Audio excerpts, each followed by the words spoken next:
আমার নিজের লেখা আবৃত্তির নাম আপন মানুষও পর হয়ে যায়। সত্যি আমাদের জীবনে এমন অনেক সময় অনেক প্রবলেমে আমরা পড়ি। যে জায়গা থেকে তুমি প্রবলেমে পড়ছো, সেই মুহূর্ত থেকে তুমি জীবনে চিনতে পারবে যে তোমার জীবনে আসল আপন কে বা আসল পর কে। তুমি দেখবে হয়তো তোমার ভীষণ শরীর অসুস্থ, তোমার খুব টাকার প্রয়োজন, চারপাশে কিন্তু আত্মীয়রা সব সময় থাকে না, অথচ তোমার পাড়া প্রতিবেশীরা তোমার দিকে এগিয়ে এসেছে, তোমাকে তোমার যতটা দরকার ততটাই সাহায্য করছে।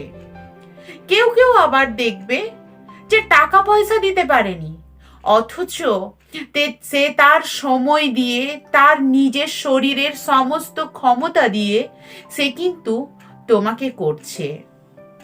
এটাই তো হলো আপন। আপন কিসের? যে তোমাকে শুধু কখনো কখনো দেখবে, এটা কি হয়, শুধু টাকা দিয়ে যাবে, অথচ তোমাকে কথায় কথায় অপমান করবে। এটা কি আপন? এটা আপন নয়।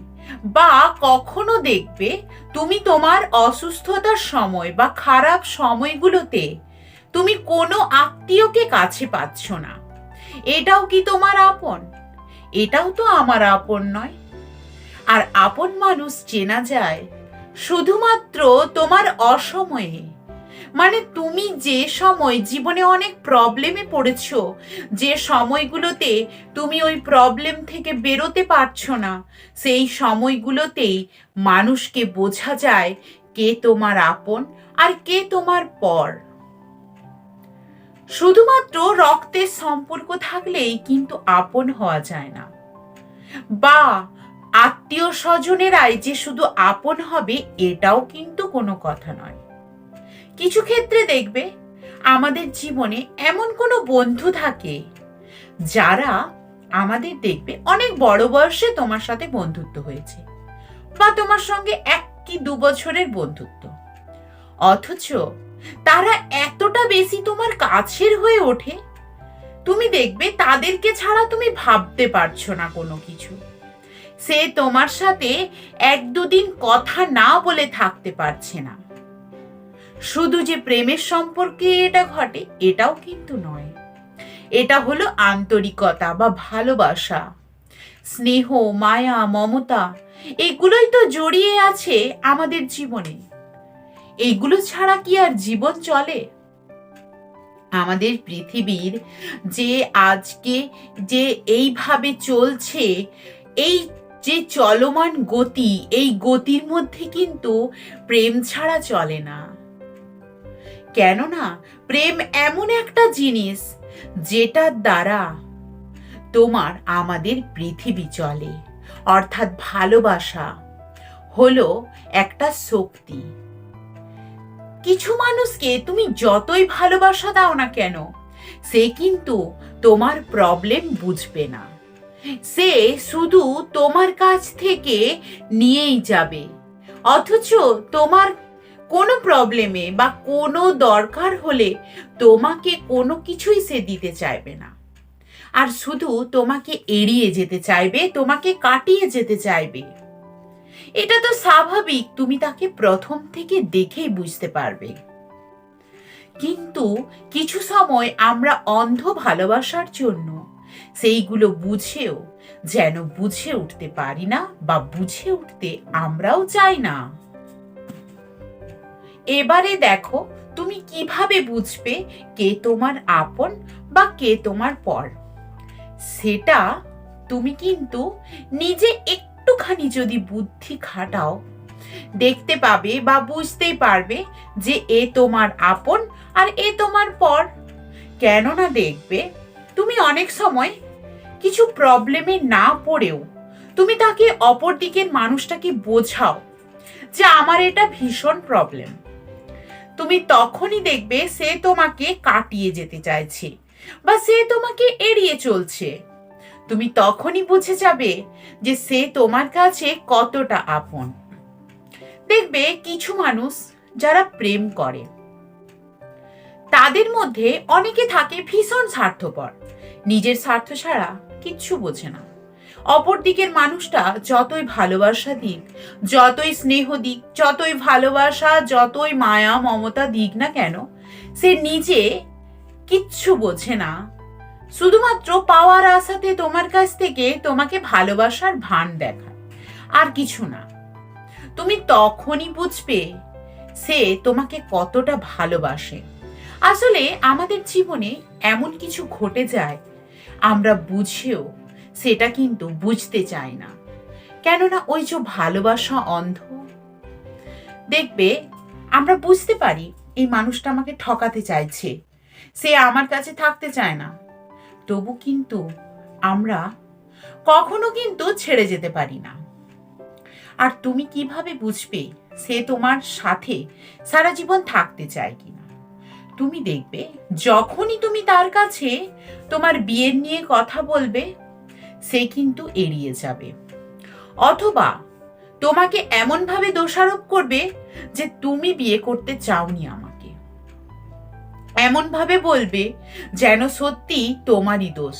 আর তুমি এটা মানতে কিন্তু বাধ্য হবে, কেননা সে তোমার পুরো মাথাটাকে ওয়াশ করেছে, পুরো ব্রেন ওয়াশ করেছে, যে তুমি এটাকেই তোমার ব্রেনের মধ্যে নিয়েছো, তুমি তোমার এটাকেই মাথার মধ্যে সম্পূর্ণভাবে গেঁথে নিয়েছো যে এটা আমার দোষ, আমার দোষেই তো বিয়ে হচ্ছে না, বা আমার দোষেই এই আমার সম্পর্কটা রাখাটা আর যাচ্ছে না, বা আমার দোষেই বিয়ে করাটা তার সম্ভব নয়। অথচ পুরো 100% কিন্তু দোষটা অপর দিকের মানুষের থাকে। সে কিন্তু তোমাকে বুঝতে দেবে না, ওই যে তোমাকে উল্টে দোষারোপ করবে, কেননা সে তার নিজের গা বাঁচাবে, নিজে বাঁচতে চায়, যে আমার কোনো দোষ নেই, আমি পুরোপুরি ধোয়া তুলসী পাতা। তখনই তুমি বুঝবে ও আমার আপন হতে কখনোই চায়নি, বা কখনোই সে আমার কাছে থাকতে চায় না শুধুমাত্র কিছু পাবার লোভে বা কিছু পাওয়ার আশাতেই আমার সঙ্গে থাকতে চায়। বা তোমার ফ্যামিলি ব্যাকগ্রাউন্ড ভালো, তোমার ফ্যামিলিতে টাকা পয়সা আছে, সেটা দেখেও কিন্তু সে থাকতে চায়। সে জানে তোমার বিয়ের পর তোমার মা বাবা তোমাকে প্রচুর জিনিস দেবে, সেটা কিন্তু তার সাথে মিশেই বুঝে যায়, আর সেটারই সুযোগ নিয়ে সে কিন্তু সদ্ব্যবহার করে। সূচ হয়ে ঢুকে ফাল হয়ে বেরোনো, সেটা কিন্তু আমরা তখনই বুঝতে পারি যে এই মানুষটা আমার কাছের নয়। কিন্তু তবুও ভালোবাসার এমন টান, যেখানে আমরা বুঝতে পেরে শত অপমান সহ্য করেও রয়ে যাই। রবীন্দ্রনাথ ঠাকুর অনেক আগেই উনি বলে গেছেন, যেখানে মানুষ অপমানিত বেশি হয় ওই ভালোবাসার জায়গাতেই, ওইখানেই কিন্তু মানুষ তার জীবনটাকে পুরোটাই দিয়ে দিতে চায়। এটাই হচ্ছে স্বাভাবিক, এটা কিন্তু সত্যি কথা। তো দেখো, মানুষ কিন্তু ঠিক এরকমই হয়, তোমার কথা অনুযায়ী সে কখনোই চলে না, আর তোমার কথা অনুযায়ী তো চলার দরকার নেই। আপন আর পর কিছু ক্ষেত্রে বোঝা যায়, শুধুমাত্র যে রক্তের সম্পর্ক থাকলে আপন আর রক্তের সম্পর্ক না থাকলে আপন নয়, এটা কিন্তু নয়। তোমাকে বুঝতে হবে তোমার জীবনে কে আপন, কে তোমাকে ভালোবাসে, কে তোমাকে দূরে ঠেলতে চায়। দেখবে একটু বুদ্ধি খাটালেই ঠিক বেরিয়ে আসবে।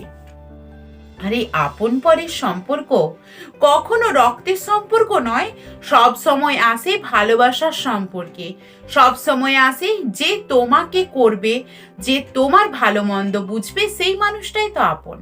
যে তোমার ভালো মন্দ বুঝবে না, সে কখনো কি আপন হতে পারে তোমার? বা সে কি তোমার সাথে থাকার যোগ্য হতে পারে নাকি? সে তোমার আত্মীয় স্বজন হোক, বা সে তোমার প্রেমিক প্রেমিকা হোক, সে যেই হোক না কেন, সেটাকে তোমাকে নিজেকেই বুঝতে হবে বা নিজেকেই ওই জায়গাটাতে বুঝিয়ে নিতে হবে যে এটা কি হতে চাইছে বা আমি এটা দিতে পারলাম না। তুমি যদি নিজে না এই আপন পরের পার্থক্য বুঝতে পারো, কখনোই কিন্তু তাহলে জীবনে ভালো থাকবে না, সারা জীবন কষ্ট পাবে। আর যদি বুঝে নাও এই মানুষগুলো আমার ক্ষতি চাইছে, আমার আত্মীয় হওয়া সত্ত্বেও সেই মানুষকে কখনো আপন ভেবে কাছে নিও না, তাহলে তুমি সারা জীবন আরো বেশি নিজের মধ্যে তোমার বিবেকে দেখবে কুঁড়ে কুঁড়ে খাচ্ছে। তোমার মনে হবে এই মানুষগুলোর জন্য আমি অনেক করেছি জীবনে, অথচ আজ তারা আপন হয়েও পর। আজ তারা তোমাকে আর ভালোবাসে না, আজ তারা তোমার কাছে যেতে চায় না, অথচ তারা তোমার খুবই কাছের আত্মীয়, খুবই ভালোবাসার মানুষ। ওইগুলোকে কখনো মনের মধ্যে ভেবো না। যে থাকার সে থাকবে, যে যাওয়ার সে কিন্তু যাবে। কখনোই আপন পরের দেখবে ওই দূরত্বটা তুমি যদি বুঝে গেছো, তাহলে তোমার ওই যে ভুল মানুষগুলো জীবনে এসেছিল তারা কিন্তু আর থাকবে না। এভাবেই নিজেকে পাল্টে ফেলো, দেখবে আপন পরের ওই পার্থক্যটা বুঝে নিয়েছো। আর যখনই তুমি বুঝে গেছো, তখনই তোমার মতো খারাপ মানুষ কিন্তু আর পৃথিবীতে একটিও নেই, তুমি তাতে যেই হও না কেন। কখনো তোমার মতো এত ভালো লোক একটা ছিল, সে হঠাৎ করে কি করে পাল্টে গেল, এটাই তাদের মধ্যে প্রশ্ন হবে। ওই যে তুমি বুঝে গেছো তাদের মনের ওই চাহিদা, তারা যে স্বার্থের জন্য তোমার সাথে মিশেছে, আত্মীয় হোক বা ওই বললাম প্রেমিক প্রেমিকা, সেটা বুঝে নিলেই বিপদ। তাহলে তুমি যদি নিজে জীবনে ঠিক থাকো, দেখবে আপন পর ঠিক তুমি বুঝে গেছো। আর তুমি বোঝার পর নিজেকে চেঞ্জ করাটাই হচ্ছে একমাত্র বুদ্ধিমানের কাজ। তোমার রক্তের সম্পর্ক বলে তুমি তাকে জীবন দিয়ে করে যাবে, আর সে তোমাকে কখনো নিজের বলে মনে করবে না, সেই মানুষটার সাথে থাকার চেয়ে আমার মনে হয় জীবনে একা থাকা ভালো, অথবা পাড়াপড়শির লোকজনকে নিয়ে থাকা অনেক ভালো। জীবনে তুমি ভালো থাকতে পারবে, ভালো কিছু শিখতে পারবে। জীবনে অন্ততপক্ষে তোমাকে চিন্তা করতে হবে না, তুমি অন্তত নিজের মতো বাঁচতে পারবে। এভাবে যদি জীবনে চলো, দেখবে আপন যে কতটা পর হয় তুমি নিজে বুঝে নিতে শিখে গেলেই তখনই জীবনে অনেক ভালো থাকতে শিখে যাবে। এটাই হচ্ছে আমাদের জীবনের একমাত্র মূল মন্ত্র। তুমি নিজে জীবনে যদি না ভালো থাকতে শেখো, তাহলে তুমি সারাটা জীবন ঠকবে। আর নিজে জীবনে যদি মানুষকে না বুঝতে শেখো, না চিনতে শেখো, তুমি চিনো অথচ তাদের থেকে আঘাত পাও, তবুও দেখবে তুমি যতই আঘাত পাও না কেন, নিজেকে একটু চেঞ্জ করার চেষ্টা করো, দেখবে জীবনটা সুন্দর হয়ে যাবে। আর ওই আপন পর যে যতই যেরকম করুক না কেন, নিজে ঠিক থাকো, দেখবে তাহলেই জীবন সুন্দর হবে। Thank you.